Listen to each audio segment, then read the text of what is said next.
Read along as we read aloud pages 50 through 60. In your reading log, note key information Beatty shares about the history of books and firemen in society.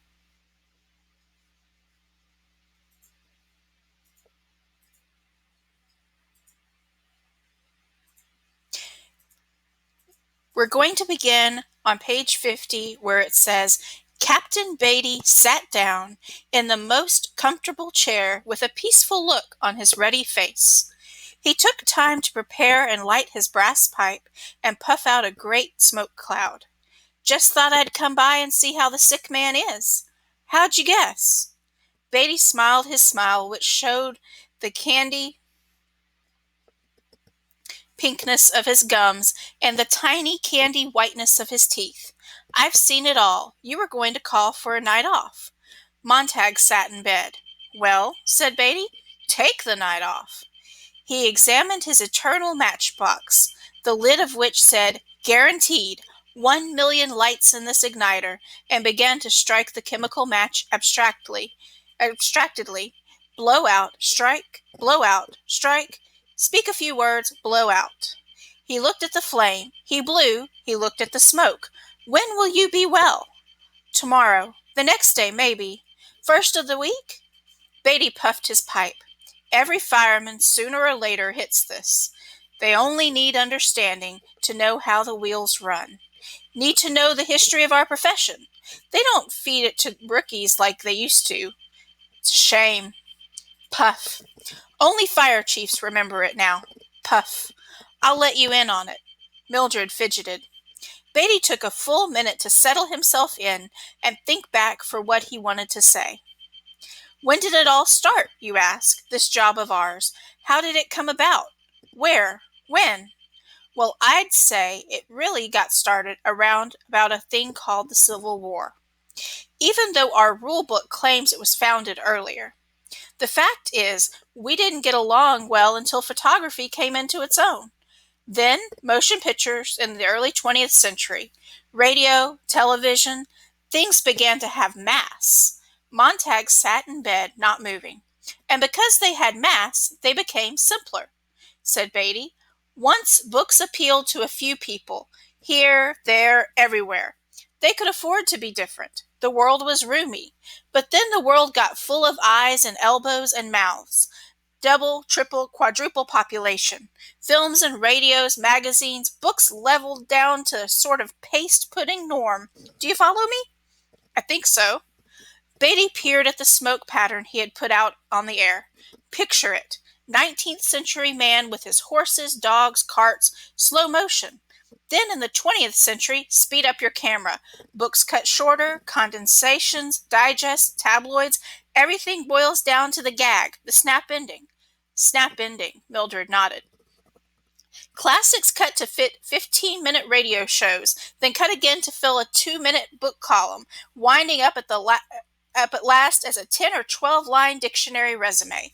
I exaggerate, of course. The dictionaries were for reference, but many were those whose sole knowledge of Hamlet, you know the title certainly, Montag, it is probably only a faint rumor of a title to you, Mrs. Montag, whose sole knowledge, as I say, of Hamlet was a 1-page digest in a book that claimed, now at last you can read all the classics, keep up with your neighbors.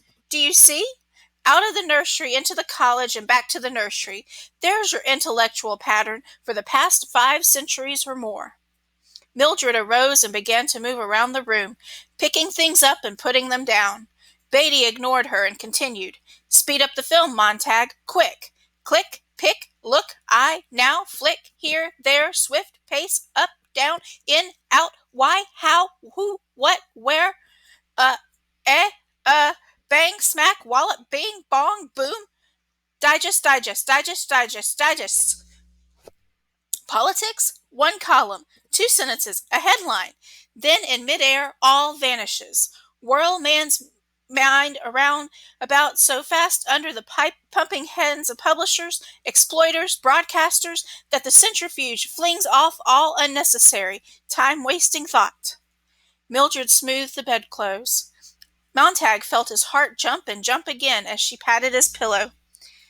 Right now she was pulling at his shoulder to try to get him to move so she could take the pillow out and fix it nicely and put it back, and perhaps cry out and stare or simply reach down her hand and say, "What's this?" and hold up the hidden book with touching innocence. School is shortened, discipline relaxed, philosophies, histories, languages dropped, English and spelling gradually neglected, finally, almost completely ignored. Life is immediate. The job counts. Pleasure lies all about after work. Why learn anything save pressing buttons, pulling switches, fitting nuts and bolts?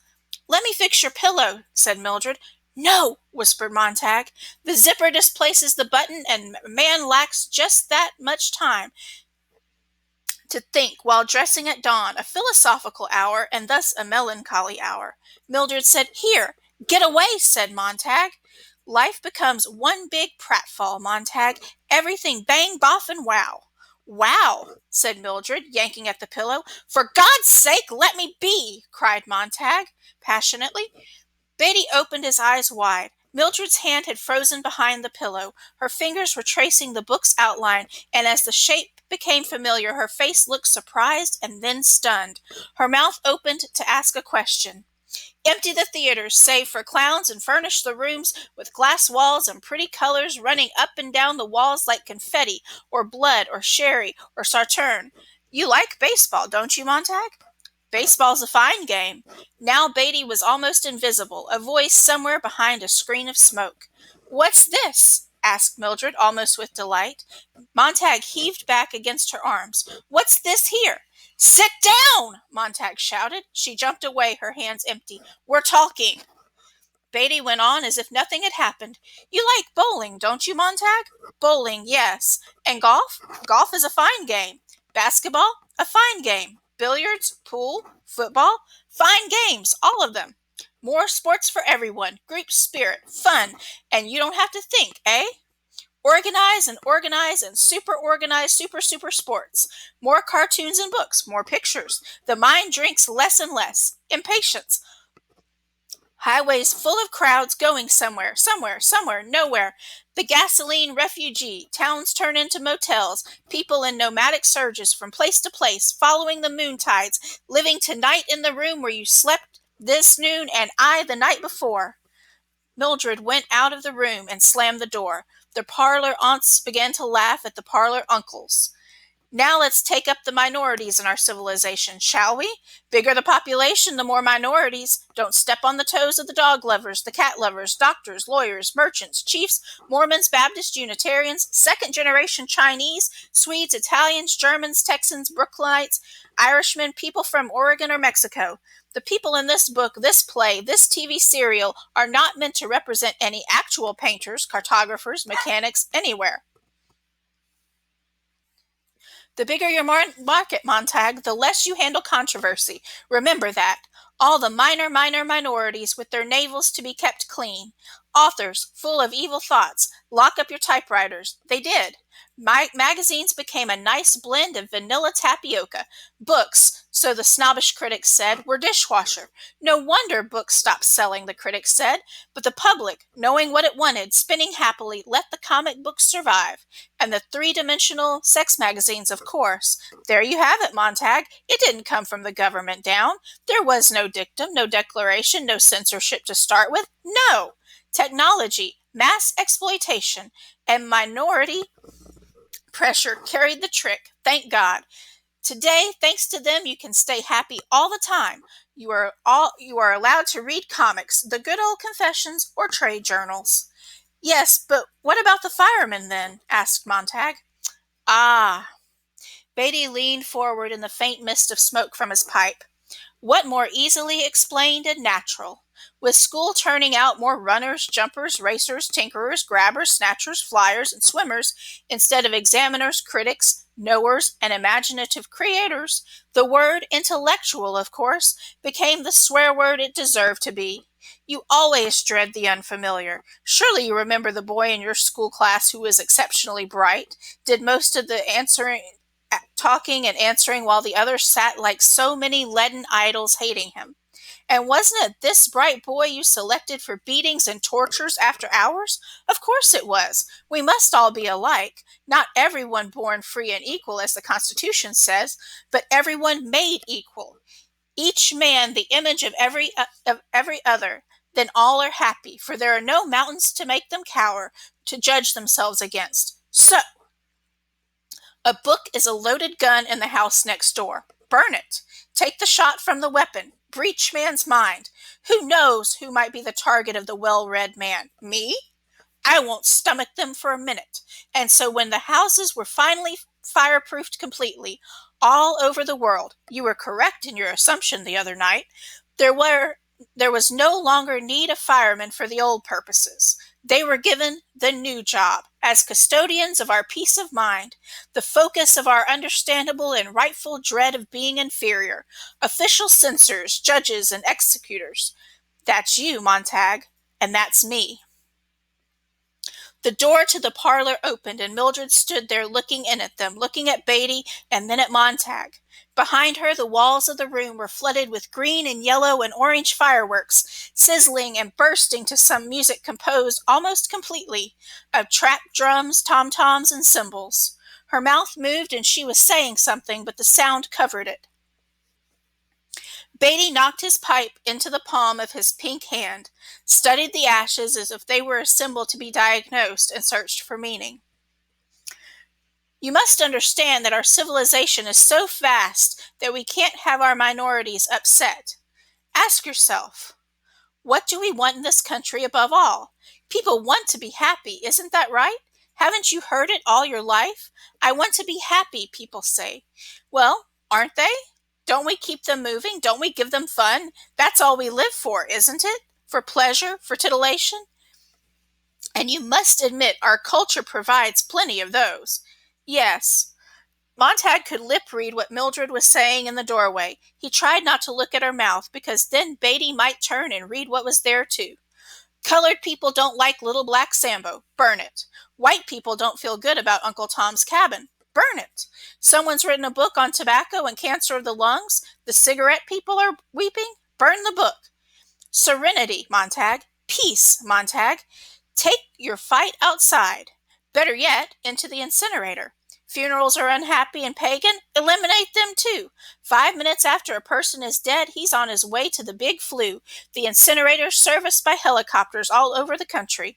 10 minutes after death, a man's a speck of black dust. Let's not quibble over individuals with memoriams. Forget them. Burn all. Burn everything. Fire is bright and fire is clean. The fireworks died in the parlor behind Mildred. She had stopped talking at the same time. A miraculous coincidence. Montag held his breath. There was a girl next door, he said slowly. She's gone now, I think. Dead. I can't even remember her face. But she was different. How did she happen? Beatty smiled. Here and there, that's bound to occur. Clarice McClellan? We've a record on her family. We've watched them carefully. Heredity and environment are funny things. You can't rid yourself of all of the odd ducks in just a few years. The home environment can undo a lot you try to do at school. That's why we've lowered the kindergarten age year after year until now we're almost snatching them from the cradle. We had some false alarms on the McClellans when they lived in Chicago. Never found a book. Uncle had a mixed record, antisocial. The girl? She was a time bomb. The family had been feeding her subconscious, I'm sure, from what I saw of her school record. She didn't want to know how a thing was done, but why. That can be embarrassing. You ask why to a lot of things and you wind up very unhappy indeed if you keep at it. The poor girl's better off dead. Yes, dead. Luckily, queer ones like her don't happen very often. We know how to nip most of them in the bud early. You can't build a house without nails and wood. If you don't want a house built, hide the nails and wood. If you don't want a man unhappy politically, don't give him two sides to a question to worry him. Give him one. Better yet, give him none. Let him forget there is such a thing as war. If the government is inefficient, top-heavy, and tax-mad, better it be all those than that people worry over it. Peace, Montag. Give the people contests they win by remembering the words to more popular songs or the names of state capitals or how much corn Iowa grew last year. Cram them full of data, chock them so full of facts they feel stuffed but absolutely brilliant with information. Then they'll feel their thinking, they'll get a sense of motion without moving, and they'll be happy, because facts of that sort don't change. Give them any slippery stuff like philosophy or sociology to tie things up with. That way lies melancholy. Any man who can take a TV wall apart and put it back together again, and most men can nowadays, is happier than any man who tries to slide rule, measure, and equate the universe, which just won't be measured or equated without making man feel bestial and lonely. I know, I've tried it. To heck with it. So bring on your clubs and parties, your acrobats and magicians, your daredevils, jet cars, motorcycle helicopters, and your sex and heroin. More of anything to do with automatic reflex. If the drama is bad, if the film says nothing, if the play is hollow, sting me with the theremin, loudly. I'll think I'm responding to the play when it's only a tactile reaction to vibration. But I don't care. I just like solid entertainment. Beatty got up. I must be going. Lecture's over. I hope I've clarified things. The important thing for you to remember, Montag, is we're the happiness boys, the Dixie duo, you and I and the others. We stand against the small tide of those who want to make everyone unhappy, with conflicting theory and thought. We have our fingers in the dike. Hold steady. Don't let the torrent of melancholy and drear philosophy drown our world. We depend on you. I don't think you realize how important you are, we are, to our happy world as it stands now. Beatty shook Montag's limp hand. Montag still shivers as if the house were collapsing about him, and he could not move in the bed. Mildred had vanished from the door. One last thing, said Beatty. At least once in his career, every fireman gets an itch. What do the books say, he wonders. Oh, to scratch that itch, eh? Well, Montag, take my word for it. I've had to read a few in my time to know what it was about, and the books say nothing. Nothing you can teach or believe. They're about non-existent people, figments of imagination if they're fiction. And if they're non-fiction, it's worse. One professor calling another an idiot, one philosopher screaming down another's gullet, all of them running about, putting out the stars and extinguishing the sun. You come away lost. Well then, what if a fireman accidentally, really not intending anything, takes a book home with him? Montag twitched. The open door looked at him with its great vacant eye. A natural error. Curiosity alone, said Beatty. We don't get over anxious or mad. We let the fireman keep the book 24 hours. If he hasn't burned it by then, we simply come burn it for him. Of course. Montag's mouth was dry. Well, Montag, will you take another later shift today? Will we see you tonight, perhaps? I don't know, said Montag. What? Beatty looked faintly surprised. Montag shut his eyes. I'll be in later. Maybe. We'd certainly miss you if you didn't show, said Beatty, putting his pipe in his pocket thoughtfully. I'll never come in again, thought Montag. Get well and keep well, said Beatty. He turned and went out through the open door.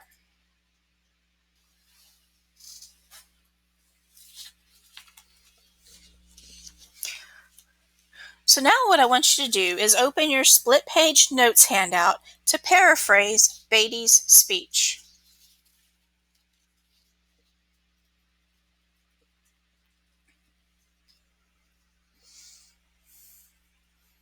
This diagram should look familiar.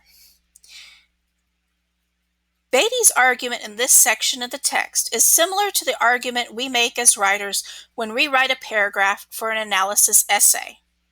In order to better understand and evaluate Beatty's argument, we can use the organizer we used previously for our writing. As we prepare for this, I want you to consider several items. What is Beatty's claim in this section of the text?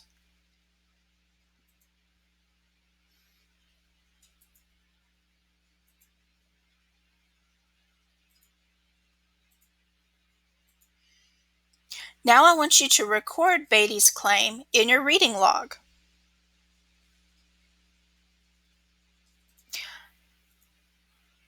Reread the following sections of the text to identify 3 pieces of evidence and reasoning Beatty uses to support his argument. Starting on page 58, starting with luckily queer ones. The first paragraph on page 59, starting with Beatty got up. And the last paragraph on page 54, kicking over to page 55, starting with now let's take.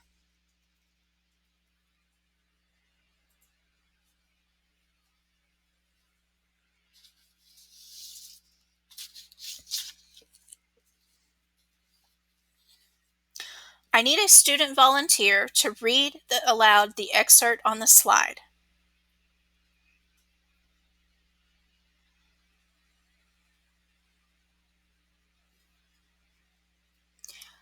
How does Bradbury use tension to develop the theme in this passage? In what other ways does Bradbury build tension in this section of the text?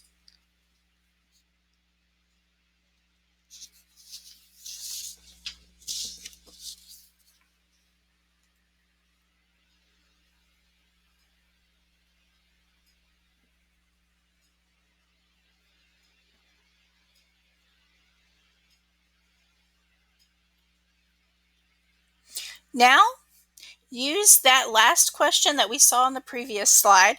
How does Bradbury use tension to develop the themes in this section of the text? And use that to add to the tension row in your anchor text theme tracker.